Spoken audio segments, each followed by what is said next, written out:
Today's episode, your type might actually be your trauma in disguise. When your type is just a red flag and a nice outfit. You ever hear someone describe their type and think, oh, so you just like suffering? But it's not just them. It's you too. It's me. It's all of us. We all think we have a type, a mysterious, emotionally unavailable, adventurous but kind of reckless. But what if I told you that your type isn't a preference? It's a pattern. A pattern that started long before you knew what dating was. The attraction loophole. Here's the wildest thing about attraction. Your brain doesn't pick up on what's good for you. It picks up on what's familiar. And if dysfunction was what is familiar when you were growing up, that's what's gonna feel like home as you're an adult. Ever wonder why people who treat you right seem to be boring, but the ones who send mixed signals feel like fireworks? That's because your nervous system isn't looking for safety. It's looking for what it knows. Trauma bonds versus real connection. There's a difference between chemistry and a trauma bond, but most people can't tell which ones they're feeling.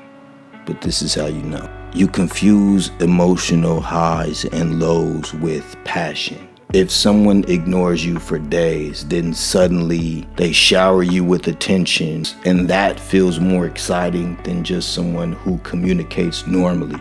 That's not love.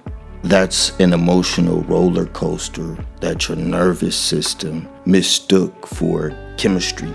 You feel like you have to earn their love. If you keep thinking, if I just prove my worth, they'll finally love me the way that I need, you're not dating. You're in a survival reenactment of your childhood. They remind you of someone, but you just can't place who. If their inconsistency, their charm, or their hot and cold energy weirdly feels familiar, think about who that may remind you of. An emotionally distant parent? A past relationship that left you broken? That's not your type. That's your trauma template playing out in real time. The fix them fantasy. Some people don't want love.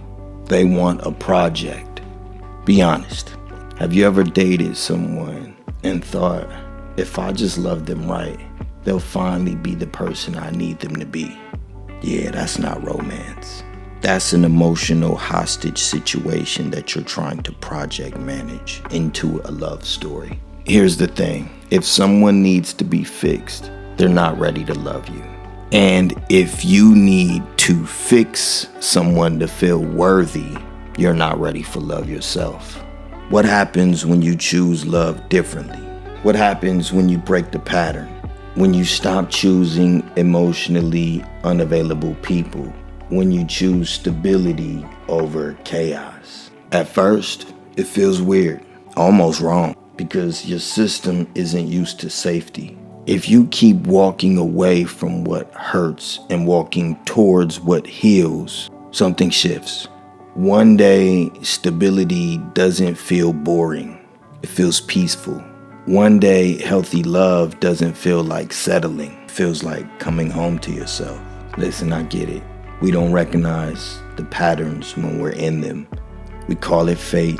We call it my type. But the real test of growth? Choosing better. And realizing love isn't supposed to feel like a battle we have to win. It's supposed to feel like something you don't want to lose. So, here's the challenge. The next time you feel a strong pull towards someone, ask yourself this. Is this attraction? Or is this a familiar wound looking for a replay? If this hit home, don't just sit with it. Share it with someone who needs to hear it. And remember, you deserve love that feels like home, not a war zone.